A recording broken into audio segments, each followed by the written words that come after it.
আসল নাম Kim তাহায়ং। V 30 December 1995-এ south কোরিয়ার দায়েগু শহরে একটি কৃষক পরিবারে জন্মগ্রহণ করে। ভি তার 3 ভাই বোনদের মধ্যে সবার বড়। তার পরিবারের ফিনান্সিয়াল অবস্থা খারাপ হওয়ার কারণে ভি এর বাবা মা দুজনেই কৃষি কাজ করতেন।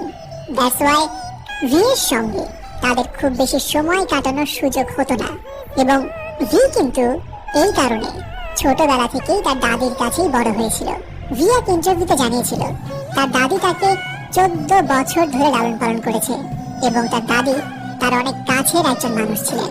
এনিওয়ে, কৃষক পরিবারে বেড়ে ওঠায় ভি এর ছোটবেলায় কোনো বড় স্বপ্ন তো ছিল না। সে খুব ছোট থেকে ধরেই নিয়েছিল বড় হয়ে সে তার বাবার মতোই কৃষক হবে। বাট ভি এর এই চিন্তা ভাবনা টোটালি পাল্টে যায় যখন ভি তার বাবার ইন্সপিরেশনে স্যাক্সোফোন বাজানো শেখা শুরু করে। আর ব্যাস তখন থেকে তার ভিতরে মিউজিকের প্রতি আগ্রহের বীজ একটু একটু করে বোনা শুরু হয়।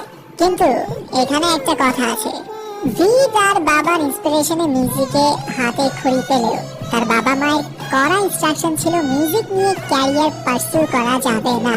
তবে ভি যখন ক্লাস 9-এ পড়ে তখন তার লাইফে আসলো আনপ্রেডিক্টেবল একটা টার্নিং পয়েন্ট।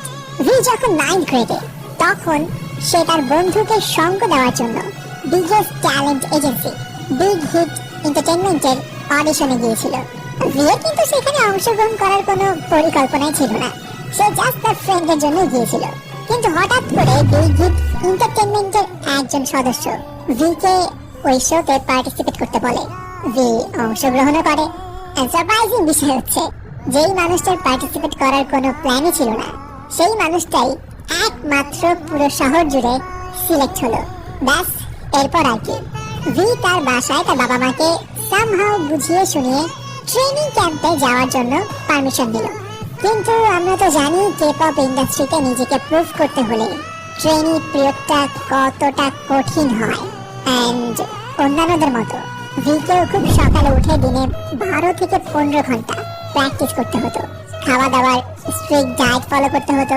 ফ্যামিলির সঙ্গে যোগাযোগও ছিল লিমিটেড, এবং ট্রেনিং এর এই কঠিন পরিস্থিতি দেখে ভি এক পর্যায়ে ডিসাইড করে নিয়েছিল সে গিভ আপ করে ফেলবে।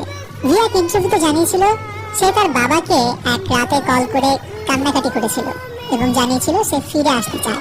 তার বাবা তখন ভিকে একটা কথাই বলেছিল, ফিরে আসতে চাইলে আসতে পারো, এখানে তোমার জন্য আরো অনেক সহজ কাজ আছে।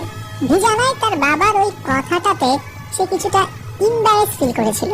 আর এরপর সে ডিসিশন নিল যত কষ্টই হোক সে যেই টার্গেট নিয়েছে সেটার শেষ পর্যন্ত দেখেই ছাড়বে। আর 3 বছর কঠোর পরিশ্রমের পর ফল পেল ভি। 2013 সালে ভি বিটিএস ব্যান্ডে ডেবিউ করে।